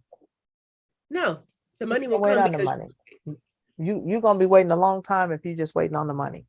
If that's your reason for not doing what God told you to do, you're not going to do it. You've got to, and I'm not saying don't take, your risk got to be calculated. You got to make sense, but he going to stretch you. And know that if he bring you to a certain place, he's not going to just drop you. If you know God brought you, it's like, okay, now this is going to be a stretch. God, if you want this to happen, you told me to do this. I'd have been faithful. Now, come on now, Jesus, thank you. I thank you in advance, but you have to be that way. You have to be, but you can't be waiting on the money, and you can't be afraid of the money too. That's why I say when you write things down, know and know that God could do it. And I'll tell you this story real quick, and I forgive you if I repeated this. You guys have heard this. I apologize, but it's one of the stories that I tell a lot of times when I'm coaching. So sometimes I don't know when I've repeated it, when not. And it has to do with a classic car restoration company. Have I ever told you guys that story? Okay, no. So I see some heads nodding.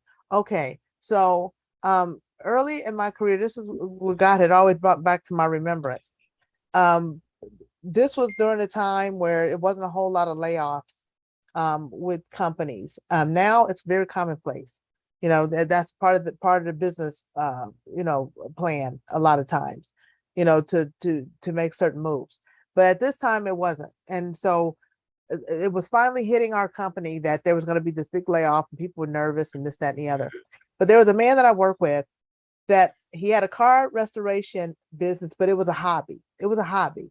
He loved classic cars. It's all he talked about. When he talked about the other guys at work, he talked about classic cars. Every time you saw him, he had the magazines in his hand. And he would make a little bit of money because people would be like, hey, you know, could you help me? I'm trying to restore this for my son and this, that, and the other. So anyway, this is something that we knew he did all the time, but it was a hobby. When it came time to lay off, it was things happened to people left, excuse me, left and right. And so, and people were devastated because they just had no plan. They didn't have a plan. And you didn't know if you were going to get chosen. Well, I saw them lay a woman off for 1 week before her 40th anniversary because they wouldn't have to give her the lion's share of her pension if they laid her off. They did it 1 week before she was going to be 40, laid off for 40, after 40 years of work.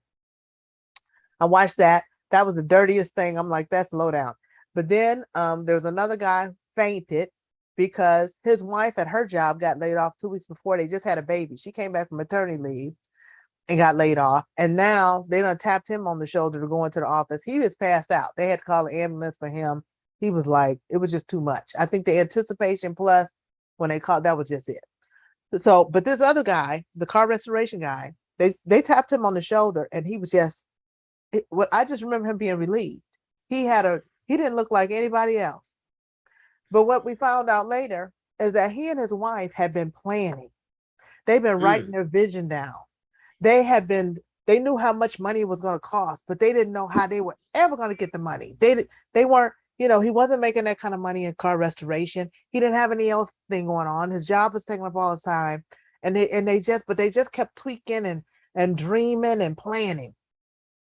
Well, this went on for years. But when this happened, that severance that they gave him a certain amount of severance or something because they had a plan and they had given some intention to their life. They were able to pivot and take advantage of the opportunity of the layoff. Now, hear what I'm saying. The opportunity, what everybody else saw as devastation, was an opportunity for them because they had a plan. They had been thinking about it. They didn't know where the money was ever going to come from. They could never have anticipated that this was going to happen. And then when they had the money, they were like, no problem, because we already got a situation. So he immediately went full time into car restoration, you know, based on their plans. This is what we're going to do. They were so successful that maybe like 1.5 years or 2 years into it, his wife, who had continued to work full time, she was able to join him in that business. And they stayed in that business, as far as I know to this day, because I lost touch with them. But I never forgot that, because what they did is they were able, because they gave some intentionality to their life, they were able to pivot. They had something to pivot from. It wasn't such a shock and awe like everybody else that, you know, they're assuming that their life was going to stay the same forever. This is good. When we work jobs, we're grateful for our jobs, but somebody else could just come and make a decision tomorrow that says, you know what, your services are no longer needed. Come on now. What kind of thought have you given to your life so that even if you don't know everything to do, that you will be like, okay, Lord, you would have got something to work with, but you haven't just been walking around like a zombie, punching the clock, or, you know, going in and because things are, I get people all the time, I'm gonna live my purpose when my kids graduate college. I'm gonna live my purpose when I retire, you know, in 5 or 10 years. I'm gonna live my purpose at this later date. Anything that's out of the realm of your control can happen in the next year. You don't know if you have 10 years. You don't know if you have until your kids graduate from college. You don't know what God is going to allow in your life, that he's expected your participation so that you can shift with him and you can flow with him. But if you just have not given it any kind of, oh, that's for sometime later, that's for later, then look, when somebody tells you you have 30 days to do anything, you don't really have 30 days. The first couple of weeks is going to be spent shock and awe.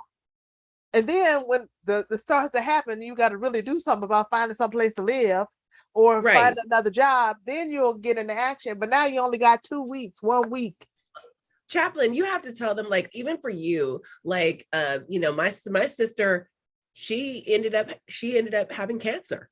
Mm-hmm. And I watched God set her up perfectly. Yep. Perfectly set her up where she didn't lose nothing. And it was out of work for a long time. Several months, probably half a year. Several months. All that gorgeous hair she got now and grow them all back and everything. You can't tell. She don't look like what she been through, but I was there with her. She was there with me when I went through crazy divorces and different weird things and had to rebuild and watch God be our provider. And so I want you to know, it's not a person, it's not a place, and it's not a thing. It's your God. And God provided for us. And we would I'm telling you, he watched over us. He protected us. He kept us. When COVID hit, I watched a bunch of people freak out. People laughed at me, called me a online preacher. Oh yeah, They called me I've gotten that. Things and those very people were chasing me down, trying to figure out how to do Zooms. I had been on Zoom for a long time. Yeah. I had been on there for years. I had set up my online payments things. I had already been running my conferences. So when they were going down, I was increasing at a crazy, I went, because I was not man-led, I was God-led. When I first started my business, I wanted to go back into pharmaceutical because I was going through a divorce, and God was like, no. And he gave me a building and he gave me a business. I didn't know how I was going to provide for my children. And God said, I am your shepherd and you shall not want. I shall provide for you. And so I had to trust confidently in God to provide for me and to do what he said that he would do. God is able to do exactly what he says he would do. Look, I'm reaping the harvest God promised me, and I trust and rely on him. A lot of times I don't know what I'm going to do. I don't know how I'm going to do it. When I went to buy a house last year, I didn't know what I was going to do. I didn't even qualify. My credit was just like at 400, and somehow it jumped up to like almost 700. God, I stopped even looking at credit because God was my credit. I started paying cash for everything. I still pay cash for almost everything. I don't need credit. Only reason I need credit is because the world needs you to have credit.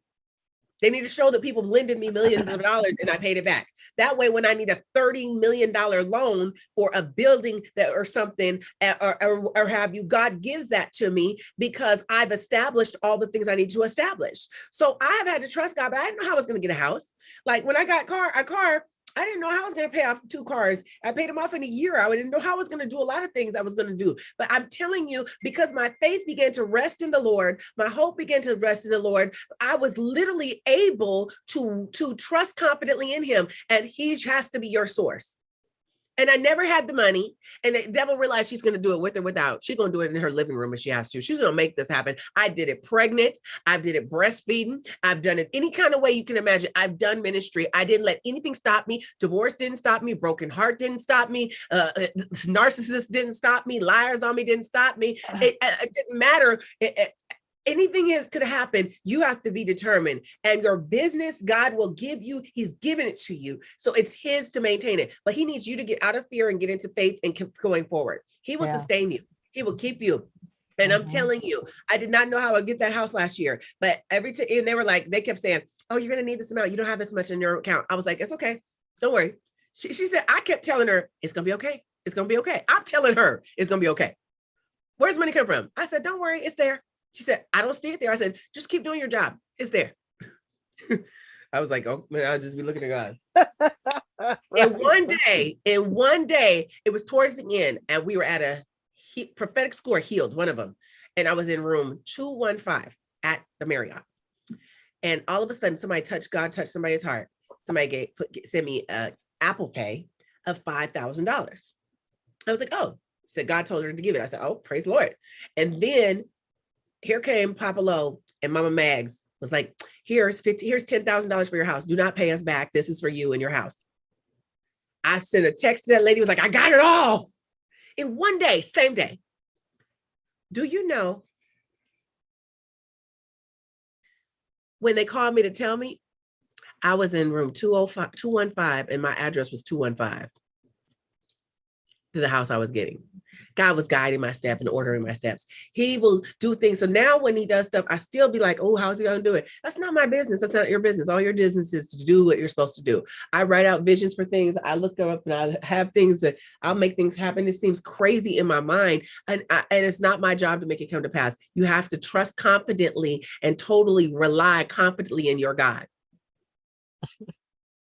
I even had something happen to me a few months ago.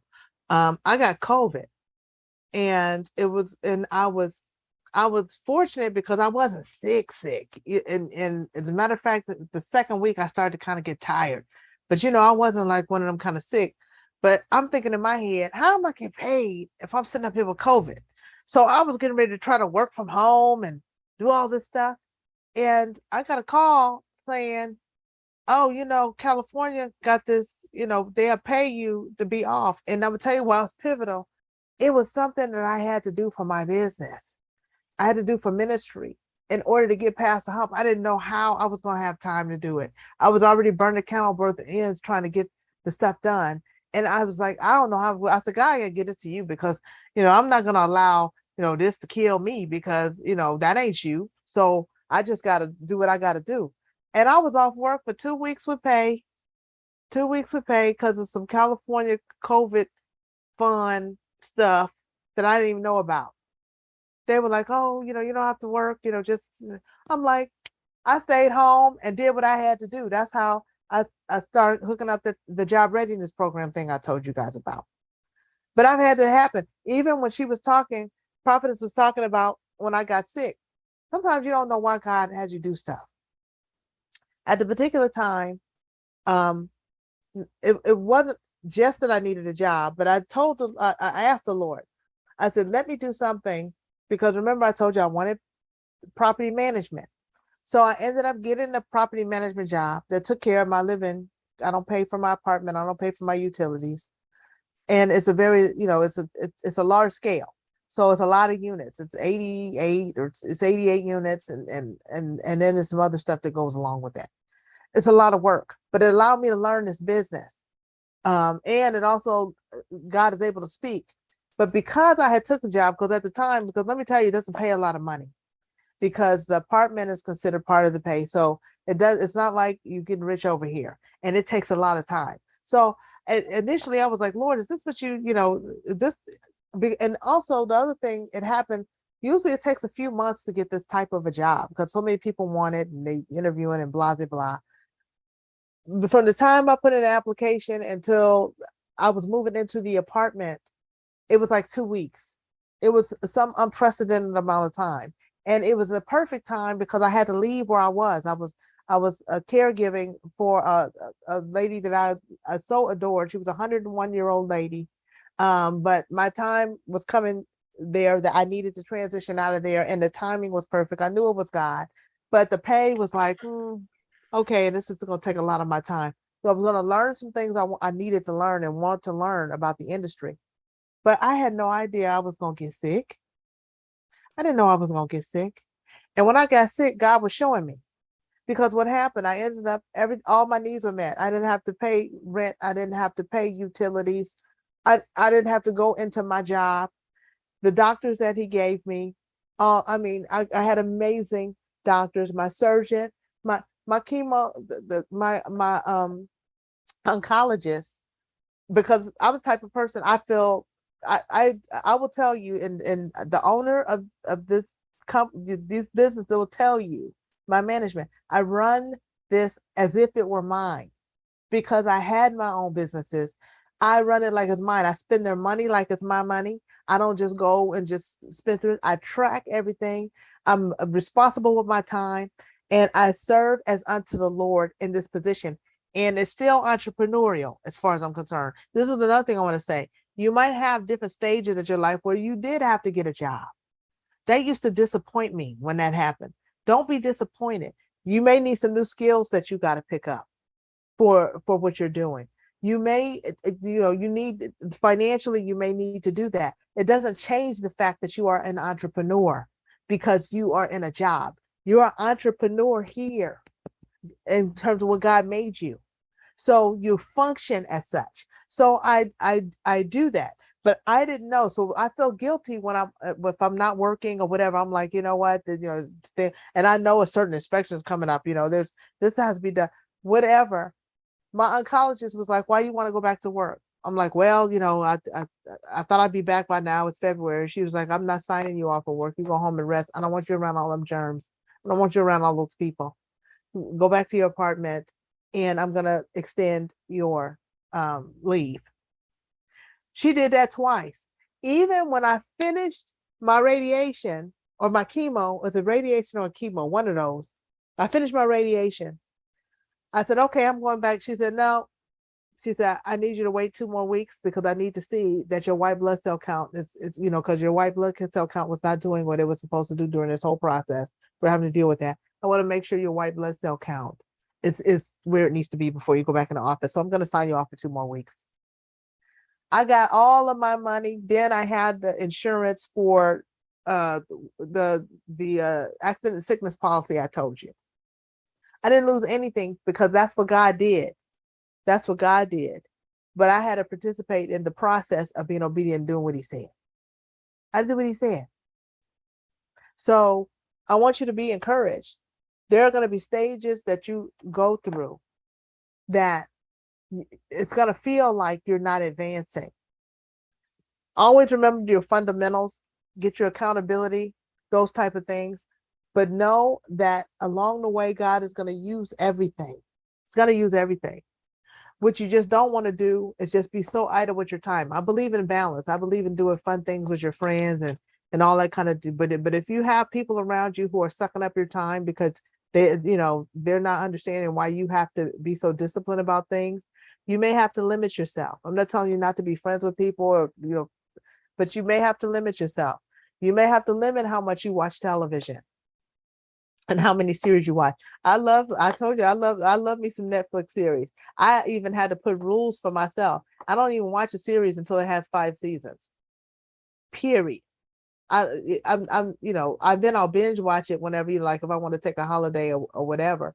But I don't, if it's not putting no money in my pocket, I have to limit myself. Or I won't pick, like I said, I won't pick up a series, but I might watch a movie because that's an hour and a half. I can do that every once in a while. They don't make movies the way they used to. Everybody's doing series. I'm like, Lord, I'm running out of movie, but it's something that I like to do. But at the same time, I don't let my life go day in and day out and day in and day out. And I'm doing the same thing and I'm tired. And then I eat something and then I sit on the couch and then I watch TV until I'm sleepy and I go to bed. That's not my life every night. I can go a couple weeks and I even turn on my TV. So the question is, what is it that you're going to sacrifice to do what it is that God called you to do, to live your dream? What are you going to sacrifice? Because it's going to cost you. It's going to cost you. Certain things free, but they're not cheap. It's going to cost you. And know that you're worth the risk of doing it. You are worth it. You are worth the risk of sacrificing to live your hopes and your dreams that God has given you. You're worth that. I know I would sit sometimes and I would wonder, because there's a lot God has allowed me to do. One time I had the opportunity to sit in on a venture capitalist session where these particular venture capitalists were interested in investing in businesses, that they were open to investing in new businesses that did not have a track record of profitability. They hadn't built up capacity yet. But if they had a great business idea and that they, the person had a certain kind of, moxie to them and some knowledge and some passion along with, willing to put in the work, they were open. But one of the mistakes was that people didn't understand the level of sacrifice it takes to do a thing. And so these businesses were getting shot down left and right. They had great ideas. These business plans were great, I thought. So, but they get to the budget part. And so I asked one of the investors, I said, these here businesses, they seem like they were pretty solid. They were pretty good. I said, can I just ask why are you not interested? why you're not interested? And one of the guys said, he said, because they don't understand what the sacrifice is to make a business work. And I said, how did you ascertain that?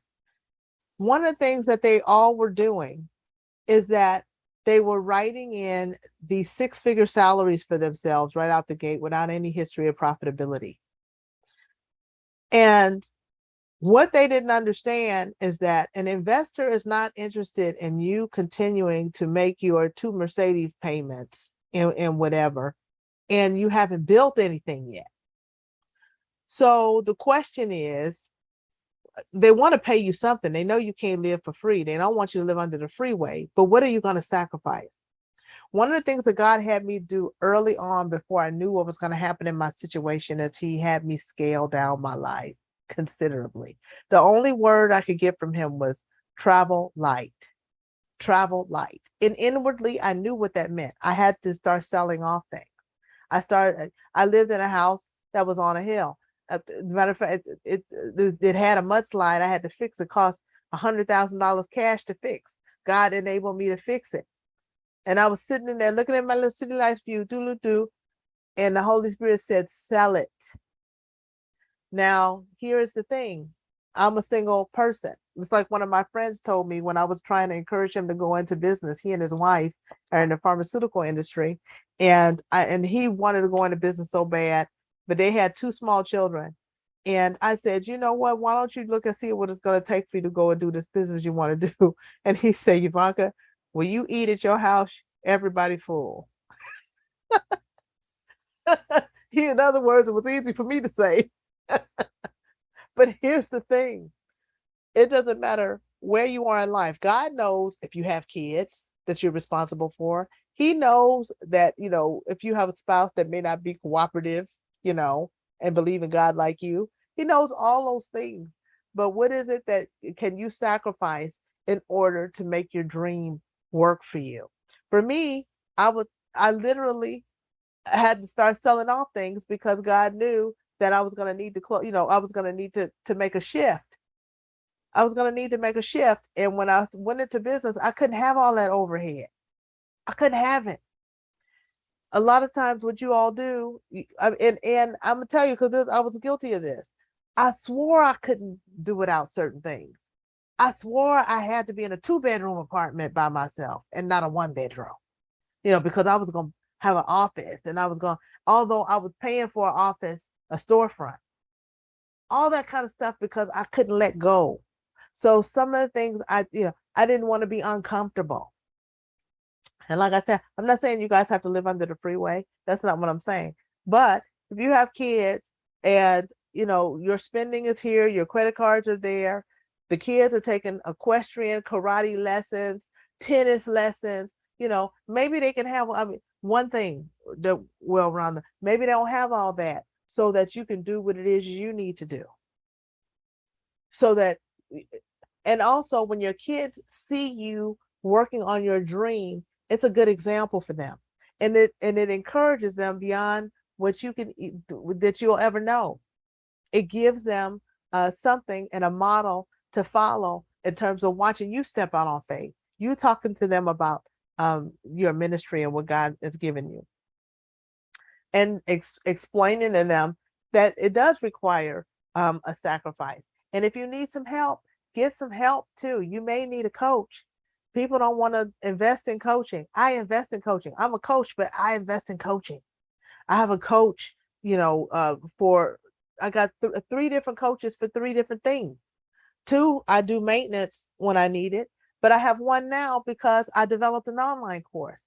So I pay this young lady on the East Coast who has a $1 million coaching practice from showing people how to develop online courses and launch them successfully. So I needed that help. I had to invest in that. And I've invested to be with her for a year because I knew it was going to take some time. But there was a time sometimes when I tell people, what I charge, they're like, oh, well, but then they'll buy some Christian Louboutins like it's nothing. And so I'm not telling you not to buy things that you like, but don't let your spending, your priorities, that's what I want to say. Don't let your priorities be out of balance. If it's not Christian Louboutin time, then you don't do Christian Louboutin. It was a time I used to buy Louis bags all the time. Look, I got one, I'm gonna repair that joker, and then I got another one that's sitting over there. I'm gonna pull it out because I retired them all for a minute. Because people will count your money. It's amazing. But I've had my bags for years. But there came a season where God was like, knock it off. I need your resources to be a certain way so that you can build a foundation and you can have a solid foundation to launch from. So when you're thinking about your businesses, think about what do you need to build a strong foundation? This gets back to what we've been talking about. Insurance is in protecting your investment is also it's necessary. It's necessary. So and it's a part of doing business. It's not optional. You can't look at it as optional. And you start where you can start and then you build from there. But you make it so that this is something I got to have, and make up your mind that it's not something you look at every time you turn around and you need to save money. You looking at the insurance. You know how many people I know, life insurance, they mess up. The saddest thing in the world is when I had my insurance agency, when my phone would ring and it would be some random person that's trying to hope and wish and pray that their mother had a policy, with the company I was representing, because they calling all the insurance companies just to see. Because now it's time to bury. If my dad didn't have insurance when I buried him, that funeral home wasn't doing nothing. They told me they need their money in 48 hours unless I had insurance where they could see where they were getting their money and they could be paid. That's when they were like, oh, okay. They relaxed. But until they found out, they were like, today is Monday. On Wednesday by 5 o'clock, we need this many $1,000. That's when people be car washing and all that business, and chicken dinners, and whatever else they do, and all the stuff, because nobody planned. Nobody planned. And if you have insurance on your job, life insurance, that's wonderful. Get you a small policy outside of your job that you pay on every month, a whole life policy or whatever, that does not expire, even if it's a $25,000 policy, so that if anything happens to your job, you have something in place that you're paying the premium because you got it at the age you are now and not 10 years later. Because the premium ain't going to be the same. It goes up every year with age. And don't get sick. Don't have a pre-existing condition. Now you're looking at something else, some other high price, or you're not going to be able to get insured depending on what it is. But if you have a policy in place that does not mark against you, you keep paying your low premium price before the illness. These are the kind of things that I would try to help people to do, and I still do. If you, I'm not against term insurance. Some people say term is it's bad because it doesn't have any value. It's renting and not owning, like with a whole, like with a permanent policy. Well, it depends on what your needs are. I sell term insurance because somebody might have small kids. They got to go to college. They got a house they need to pay off. They can't afford to get a permanent policy for $1 million or $500,000 or $100,000 for that fact. But they can get a term insurance, a 30-year policy that's cheaper. In those instances, I say, okay, get the term policy, but get a small whole life policy that sidecars it, so that when your 30 years is up on this and it goes away, you still have that in place. Your kids are grown.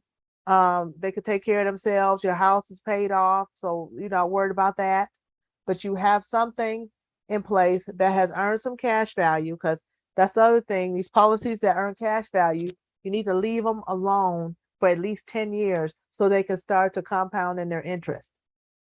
I've sold permanent policies to people that have an interest, and a year later, a year paying premiums or less, is the policy worth anything? Can I borrow from it? You ain't paid enough premium. The monthly premium that you pay, part of it goes to the actual insurance itself, and the other part goes to an account where it's invested.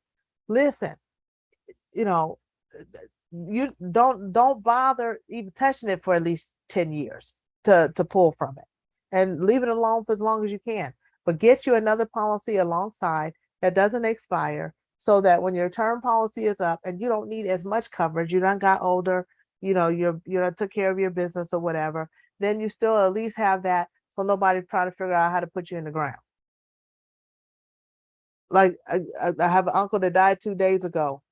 And that's a whole thing. We ain't talking about unforgiveness, but listen, that's the other thing that'll hold up your business and all of your success. If you somebody that hold grudges all the time, I'm sorry, this some good business advice. You need to let it go. My uncle, who I love dearly, died by himself because he wasn't speaking to his kids. He wasn't speaking to hardly any of us for the last few years, with his lips stuck out about some foolishness, and died, and nobody knew he was dead because he had isolated himself to such an extent that now somebody smells something bad and got to call a maintenance person going in, and know how long he been in there. Why? Because he holding grudges. This was a man who used to be a very prosperous business person. He had a glass company where you put in glass and windshields and things like that, and was for years very successful. But he had a bad divorce, and then he got his own ways about himself, and so he ended up all these grudges and never could really come back from that. He had sickness going on in his body because he's holding grudges. You can't have a prosperous life if this is the way you're governing yourself. And don't be a believer and govern yourself that way. God really holds you to a standard because you know better. You know better. You would think, I got people in my family right now. I'm like, Lord, don't they know better? He like, yep, they know better. But just that pride, and that's why God hates pride so much. It tore up heaven. Pride ripped heaven apart. So he can't stand it. So I don't know why I said that, but I just really need to share with you in terms of your practice on how you also govern yourself. We could talk about the nuts and bolts and all the things, but also about the spiritual side. You want to make sure that you're as clean as you can be, and you're as much in the will of God as you can be, and wanting to be in right standing with him, in good relationship, not just so you can be successful in business, but so you don't hinder your relationship with the Lord. Amen. Are you there, Prophetess? I am here. I'm here. I want to pray for the people who are here. I'm loving this conversation. You guys, if you haven't signed up for a business class, you should definitely sign up, because they will be getting tips, perks, peeks into things that you're going to wish you had. And we're all about you prospering, and the grace that's on our ministry, the grace that is you're connecting to. I want everybody to grab a seed for your business, literally, like grab something that says, like, I am serious about my business prospering. I'm serious about my business growing. And so literally, either you're going to get, like, watch this, either you're going to get 55, or you're going to get 155, or you're going to get 255 together for your business for a reason.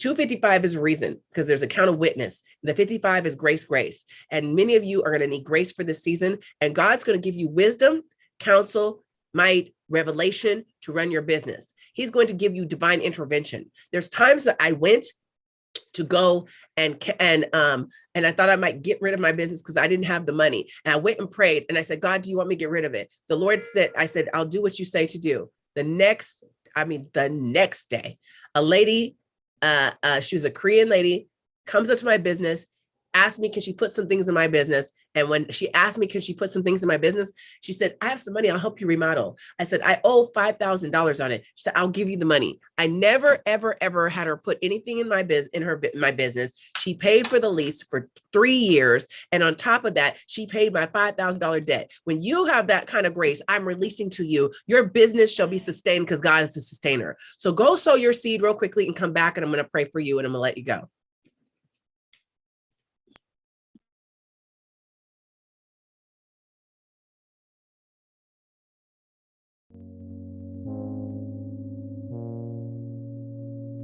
When I can't see you,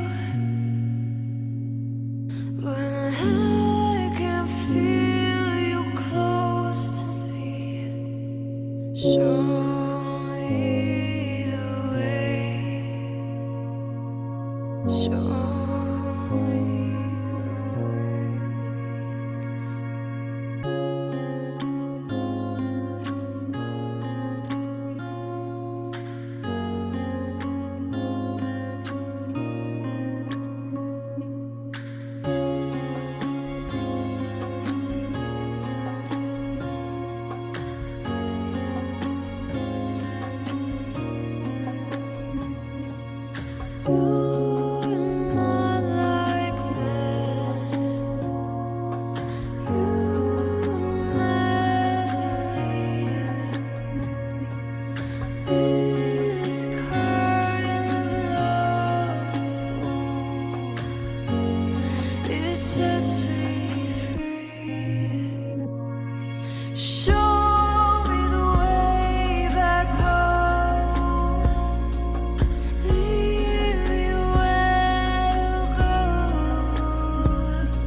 Glory to God. Show me the way, God. Show us the way for our businesses. Thank you for the new release of our music. Amen. It'll be out soon for all of you who keep texting me, asking me very, very, very soon, in the next couple of weeks.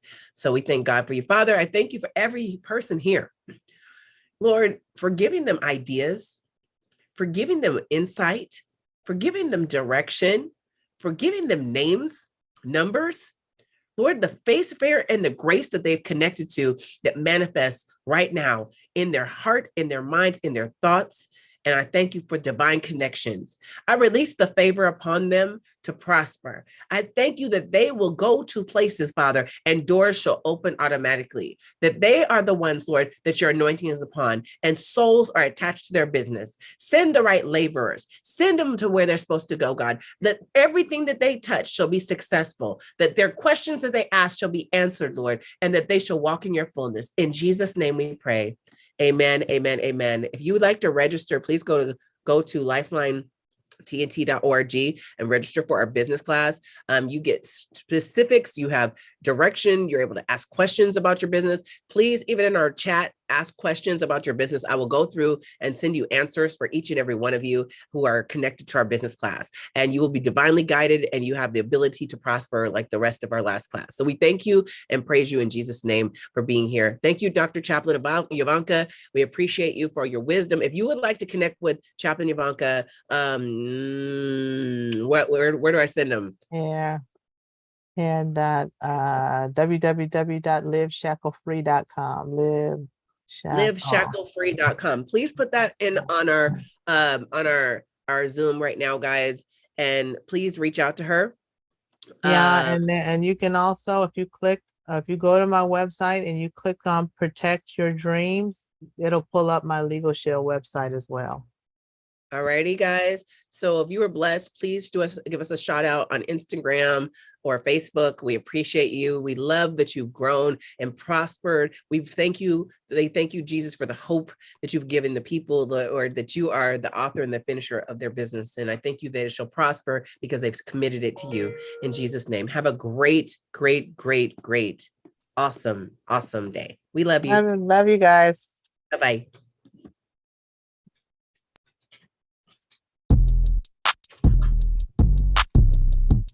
Let me know when it started. It's gone.